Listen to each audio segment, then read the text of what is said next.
వరదలు, సినీ ప్రముఖులు భారీ విరాళాలు.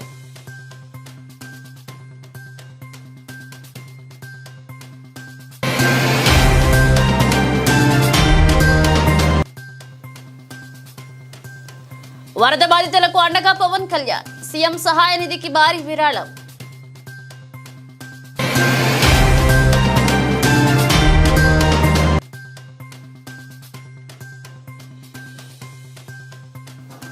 వరద బాధితులను ఆదుకోవడానికి బీఆర్ఎస్ పార్టీ ఎమ్మెల్యేలు, ఎంపీలు విరాళం. 1 నెల జీతం విరాళం ప్రకటిస్తున్నట్లుగా స్పష్టం చేసిన మాజీ మంత్రి ఎమ్మెల్యే హరీష్.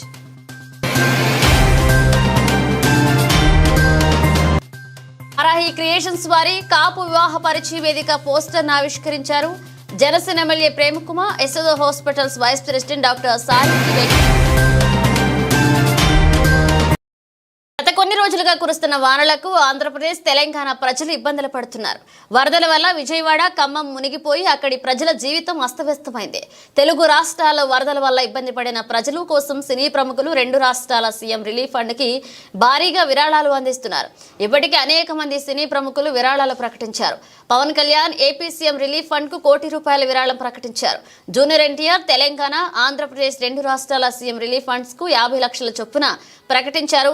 మహేష్ బాబు 2 తెలుగు రాష్ట్రాల సీఎం రిలీఫ్ ఫండ్స్ కు 50 లక్షల చొప్పున ప్రకటించారు. బాలకృష్ణ 2 తెలుగు రాష్ట్రాల సీఎం రిలీఫ్ ఫండ్ కు 50 లక్షల చొప్పున ప్రకటించారు. ఇంకా మరికొంతమంది సినీ నటులు తెలుగు రాష్ట్రాల వరద బాధితుల సహాయం కోసం విరాళాలు ప్రకటించనున్నారు.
ప్రకృతి సృష్టించిన బీభత్సంలో దెబ్బతిన్న చెరువులను యుద్ధ ప్రాతిపదికన మరమ్మతులు చేపట్టి త్వరితగిన పునరుద్ధరిస్తామని రాష్ట్ర నీటిపారుదల మరియు పౌర సరఫరాల శాఖ మంత్రి ఎన్ ఉత్తమ్ కుమార్ రెడ్డి స్పష్టం చేశారు.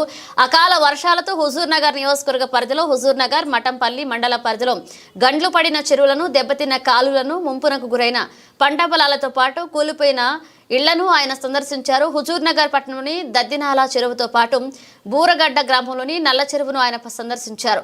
అదేవిధంగా ఇదే బీభత్సానికి మరణించిన ఒక్కో పశువుకు 50,000 చొప్పున నష్టపరిహారం అందిస్తామన్నారు. ప్రకృతి సృష్టించిన బీభత్సం ఇదని, నష్టపోయిన ప్రతి ఒక్కరికి ప్రభుత్వం అండగా ఉంటుందని, ఏ ఒక్కరూ కూడా మనోధైర్యం కోల్పోరదని మంత్రి తెలియజేశారు.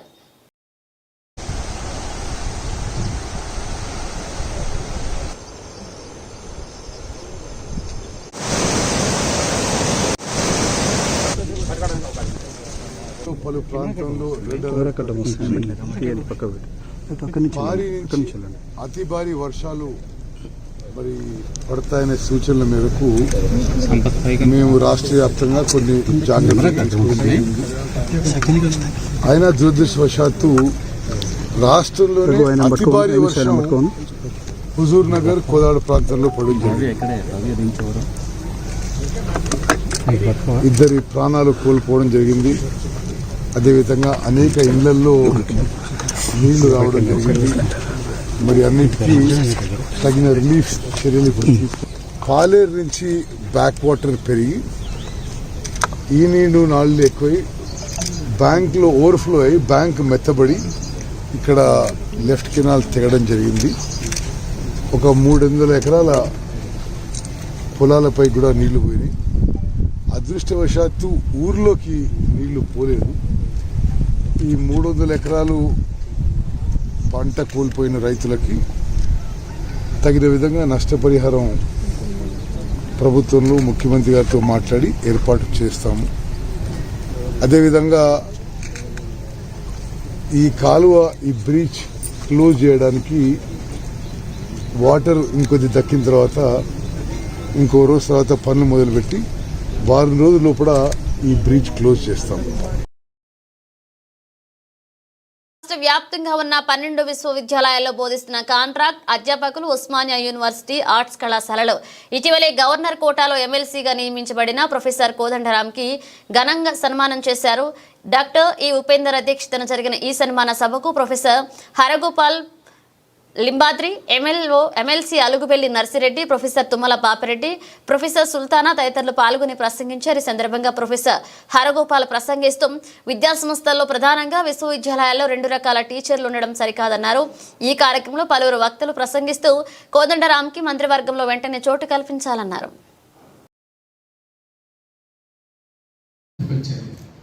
తెలంగాణ రాష్ట్రం అంతా కూడా ఒకే ఒక ఆలోచనతో తెలంగాణ సాధ్యమయ్యేదంటూ ఉంటే అది వీళ్ళ సారథ్యంలోనే సాధ్యమైతే తప్ప ఏ రాజకీయ పార్టీల వల్ల కాదు అనే ఒక అపారమైనటువంటి విశ్వాసాన్ని చూరగొన్నటువంటి వ్యక్తులు ప్రొఫెసర్ కోదండరాం గారు. వారు సరిగ్గా సెప్టెంబర్ 5 1955లో జన్మించే రోజు పుట్టి ఉస్మానియా విశ్వవిద్యాలయంలో ప్రొఫెసర్గా పనిచేస్తూ ఈ నెల ఆగస్టు 16న ఎమ్మెల్సీగా గవర్నర్సే నియమింపబడి మనందరికీ ఒక స్ఫూర్తిదాయకమైనటువంటి ప్రయాణాన్ని కొనసాగించిన వారు సన్మానించుకోవటం మనందరికీ చాలా సంతోషకరమైనటువంటిది. అంటే ఆ ఉద్యమ విలువలను కాపాడటం, ఆకాంక్షలను సాధించడమే ఒక ప్రధానమైనటువంటి కర్తవ్యంగా ఉండి తీరవలసిందే. ఆ విషయాలను గుర్తు చేసుకోవడానికి ఈ సమావేశాలు జరుగుతున్నాయి. ఇది నిజంగా ఇలా ఒక పెద్ద సవాల్. అక్కడ కూర్చుని కూడా అధికారంలో ఉన్న కాంగ్రెస్ పార్టీ కూడా చాలా స్పష్టంగా మేనిఫెస్టోలో దీన్ని పొందుపరచడం జరిగింది. పెద్ద ఆర్థిక భారం కూడా గవర్నమెంట్ మీద పడేది లేదు కాబట్టి వెంటనే ఈ రెగ్యులరైజేషన్ చేయాలని కోరుతూ దీనికోసం కూడా నిలబడి ఉన్నాం, పనిచేస్తామని హామీ ఇస్తున్నా.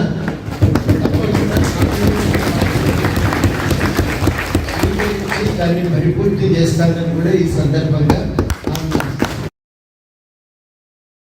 బీఆర్ఎస్ ప్రముఖులపై దాడికి పాల్పడిన అధికార కాంగ్రెస్ పార్టీకి చెందిన కార్యకర్తలపై చట్టపరంగా కఠిన చర్యలు తీసుకోవాల్సిందిగా రాజ్యసభ సభ్యులు వద్దిరాజు రవిచంద్ర, మాజీ మంత్రి పువ్వాడ అజయ్ కుమార్, మాజీ ఎమ్మెల్యేలు సండ్రా వెంకటవీరయ్య, బానోత్ మదన్లాల్, మాజీ జడ్పీ మాజీ చైర్మన్ లింగాల కమల్రాజ్ తదితరులు ఖమ్మం నగర పోలీస్ కమిషనర్ సునీల్ దత్ కు ఫిర్యాదు చేశారు. మాజీ మంత్రులు తన్నీరు హరీష్ రావు, గుంట్లగండ్ల జగదీష్ రెడ్డి, సబితా ఇంద్రారెడ్డి, మాజీ ఎంపీ నామా నాగేశ్వరరావు మున్నేరు ముంపు బాధితులను పరామర్శిస్తున్న సందర్భంగా కాంగ్రెస్ పార్టీకి చెందిన కొందరు రాళ్లతో దాడికి దిగడంతో సంతోష్ రెడ్డి అనే బీఆర్ఎస్ నాయకుడు తీవ్రంగా గాయపడ్డారని సిపి సునీల్ దత్ కు పువ్వాడ అజయ్ కుమార్ వివరించారు.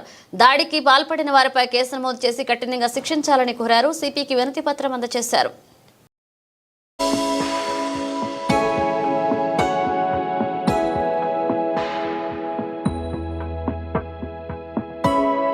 చేస్తున్న బుల్డోజర్ పాలిటిక్స్ ప్రజల జీవితాలపై దాడి అంటూ సుప్రీంకోర్టు చేస్తున్న వ్యాఖ్యలను స్వాగతిస్తున్నాను. ఇదే సందర్భంలో సుప్రీం వ్యాఖ్యలపై రాహుల్ గాంధీ తీరు చూస్తుంటే మాత్రం ఆశ్చర్యం వేస్తుందన్నారు. ఓవైపు బుల్డోజర్ న్యాయం రాజ్యాంగ విరుద్ధం అంటూ ఆయన పెద్ద మాటలు చెప్తుంటారు. అదే తెలంగాణలో తమ పార్టీ పాలనలో బుల్డోజర్ తో జరుగుతున్న విధ్వంసంపై మాత్రం మౌనంగా ఉంటారు. ఇదేం ద్వంద్వ వైఖరి రాహుల్ గాంధీ? తెలంగాణలో సీఎం రేవంత్ రెడ్డి బుల్డోజర్ తో అన్యాయాలను కొనసాగిస్తుంటే ఆయనను ఆపలేని శక్తిహీనులుగా మారారా, లేదంటే ప్రజలను మోసం చేసే మీకు అలవాటైన డబుల్ స్టాండర్డ్స్ విధానాలను ఇలా కొనసాగిస్తున్నారా? మీ ద్వంద్వ వైఖరిని తెలంగాణ ప్రజలు గమనిస్తున్నారని తెలిపారు.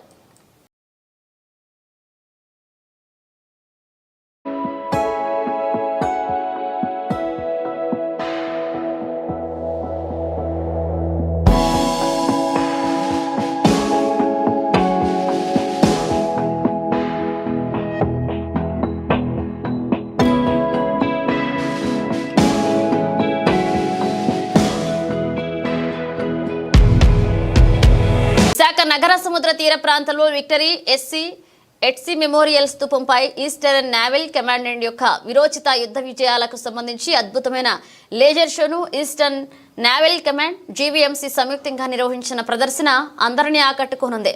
భారత నౌకాదళ chief naval commander Rajesh Pendharkar, Visakha జిల్లా collector M Harindra Prasad, GVMC commissioner మాట్లాడుతూ తూర్పు నౌకాదళ అద్భుత విజయాల పరంపరను ప్రదర్శన రూపంలో ఈ లేజర్ షో ద్వారా విశాఖ నగర సముద్ర తీర ప్రాంతంలో విక్టరీ ఎట్సీ మెమోరియల్ స్తూపంపై ఈస్టర్న్ నావల్ కమాండ్ మరియు జీవీఎంసీ సంయుక్తంగా ప్రతి వారం ప్రదర్శించేందుకు ప్రణాళికలు చేపట్టడం జరిగిందన్నారు. ఈ కార్యక్రమంలో విశాఖ నగర మేయర్ గోలగాని హరివెంకట కుమారి, విశాఖ ఎంపీ శ్రీ భరత్, తూర్పు నియోజకవర్గ శాసనసభ్యులు వెలగపూడి రామకృష్ణబాబు, శాసన మండలి సభ్యులు Varudu Kalyani, Visakha police commissioner S Bagchi, naval అధికారులు, జీవీఎంసీ అధికారులు పాల్గొన్నారు.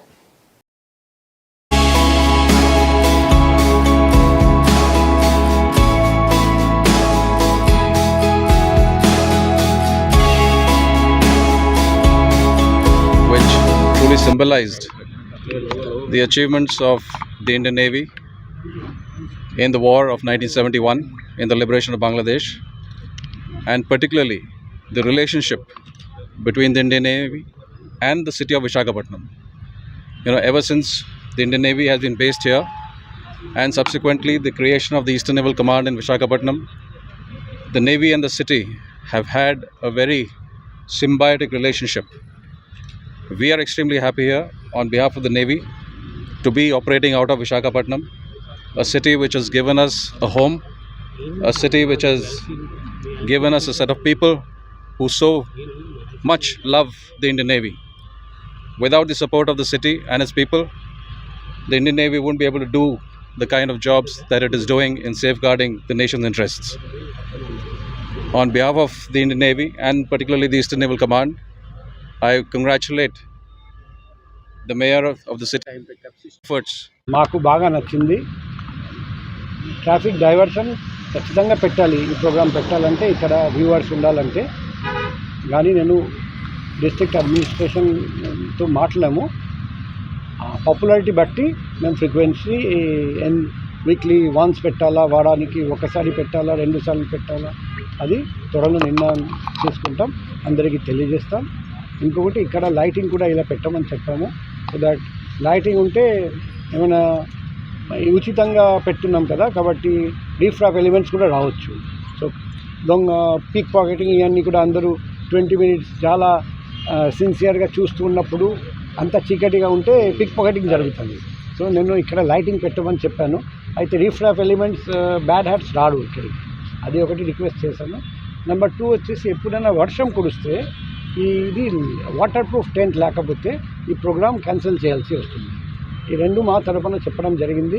మేము నిన్న కూడా రిహర్సల్ చేసాము, ఈరోజు ఇనాగ్రేషన్ జరిగింది.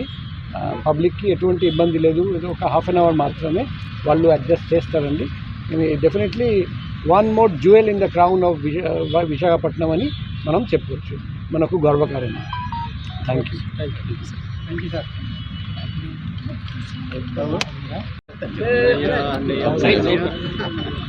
సో ఈస్టర్న్ నావల్ కమాండ్కి సంబంధించినటువంటి వారి యొక్క ధైర్య సాహసాలు కానీ, వారు పడినటువంటి శ్రమ కానీ, మన దేశ రక్షణలో వారి యొక్క పాత్రని ప్రజలందరికీ చూపించాలన్నటువంటి ఉద్దేశంతో ఈఎన్సీ గారు, ఈస్టర్న్ నావల్ కమాండర్, అదేవిధంగా జీవీఎంసీ ఇద్దరు కలిసి ఈ కాన్సెప్ట్ని కాన్సెప్చువల్ చేయడం జరిగింది. దీనికి పూర్తి స్థాయిలో రెగ్యులర్గా ఇది ప్రజల యొక్క స్పందనను బట్టి, ప్రజాప్రతినిధుల యొక్క అభిప్రాయం మేరకు, అదేవిధంగా సిపి గారు ఇచ్చేటువంటి సూచనల మేరకు వీక్కి ఎన్నిసార్లు చూపించాలి అనేది త్వరలో డిసైడ్ చేసి ఇది ఒక రెగ్యులర్ కార్యక్రమం లాగా చేయడానికి అన్ని రకాల ఏర్పాట్లు చేయడం జరిగింది. సో ప్రజలు కూడా బాగా స్పందిస్తారని అనుకుంటున్నాం. ఎందుకంటే దేశభక్తి పట్ల ఒక సమగ్రమైనటువంటి అవగాహన, వారు ఉన్నటువంటి సిటీ యొక్క గొప్పతనం యూత్కి తెలియాల్సినటువంటి అవసరం ఉంది. ఇక్కడ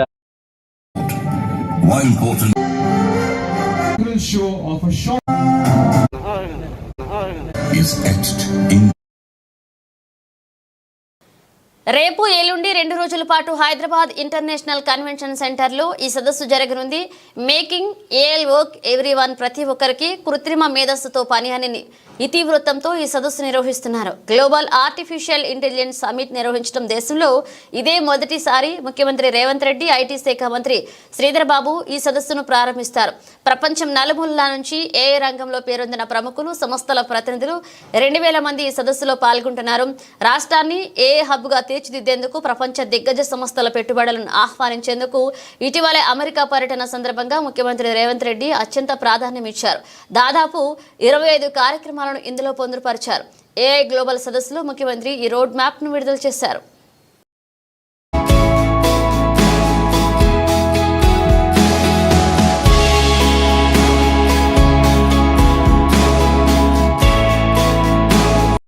ఏపీ ఉప ముఖ్యమంత్రి పవన్ కళ్యాణ్ వరద బాధితులకు భారీ విరాళం ప్రకటించారు. బాధితులను ఆదుకునేందుకు తన వంతు సాయంగా ముఖ్యమంత్రి సహాయ నిధికి 1 కోటి విరాళం ఇవ్వనున్నట్లుగా తెలిపారు. బుధవారం సీఎం చంద్రబాబును కలిసి మేరకు చెక్ అందజేయనున్నట్లుగా వెల్లడించారు. విపత్తు నిర్వహణ కమిషన్ కార్యాలయం నుంచి వరద ప్రభావిత ప్రాంతాల్లో పరిస్థితిని పరిశీలించారు. రాష్ట్ర హోం విపత్తుల నిర్వహణ శాఖ మంత్రి అనిత, రెవెన్యూ శాఖ ముఖ్య కార్యదర్శి సిసోడియా ఇతర ఉన్నతాధికారులతో సమీక్షించారు.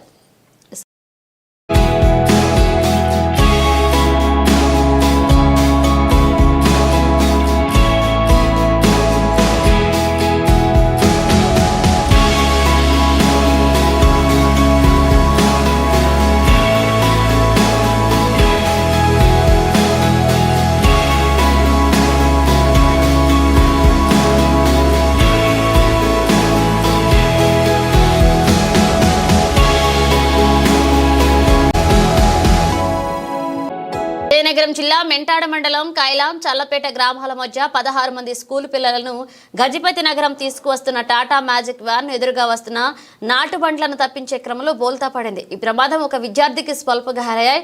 డ్రైవర్ ఫోన్ మాట్లాడుతూ వాహనం నడపడం వల్లనే ప్రమాదం జరిగిందని పిల్లల తల్లిదండ్రులు ఆరోపిస్తున్నారు. ఈ ప్రాంతంలో స్కూల్ పిల్లలను తరలిస్తున్న ప్రైవేటు వాహనాలు పరిమితికి మించి పిల్లలను తరలిస్తున్న అధికారులు పట్టించుకోవడం లేదని పలువురు ఆరోపిస్తున్నారు.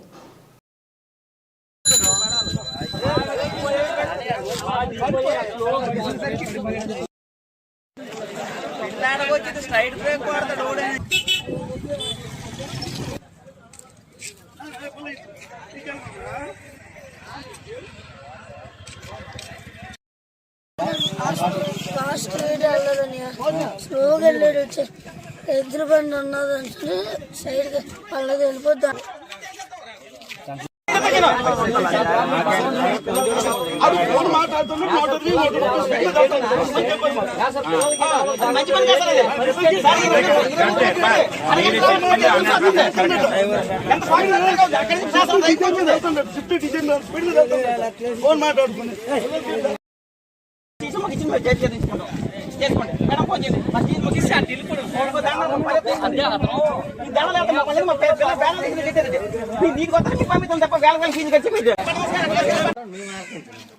వరద బాధితులను ఆదుకోవడానికి బీఆర్ఎస్ పార్టీ ఎమ్మెల్యేలు, ఎంపీలను 1 నెల జీతం విరాళంగా ప్రకటించారు మాజీ మంత్రి హరీష్ రావు. అలాగే మాజీ ముఖ్యమంత్రి కేసీఆర్ ను ఖమ్మం వరద బాధితుల పట్ల దాతృత్వం చాటారు. ఇక మాజీ సీఎం కేసీఆర్ నిర్ణయం మేరకు సిద్దిపేటలో హరీష్ రావు ప్రకటించారు.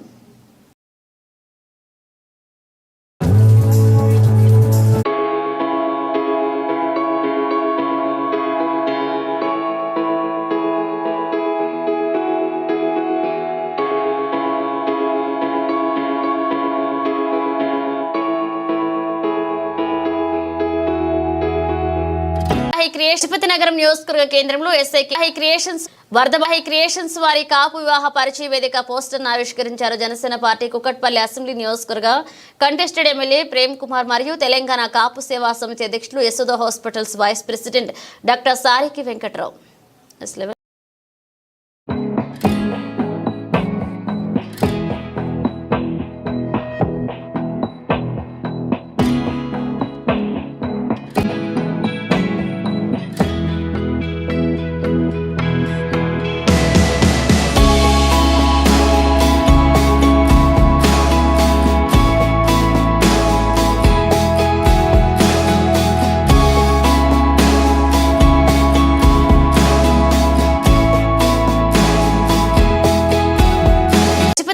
నియోజకవర్గ కేంద్రంలో ఎస్ఐకే లక్ష్మణరావు మట్టి వినాయక ప్రతిమలు ఉచితంగా పంపిణీ చేశారు. పర్యావరణ పరిరక్షణలో భాగంగా ప్రతి ఒక్కరూ మట్టి వినాయకునికి పూజలు చేయాలని కోరారు. వినాయక నవరాత్రులు జరుపుకునే సమయంలో నిబంధనలు పాటించాలని కోరారు. అను ఉత్సవాలు జరుపుకునేటప్పుడు ప్రమాదాలు జరగకుండా నిర్వాహకులకు చర్యలు తీసుకోవాలని కోరారు.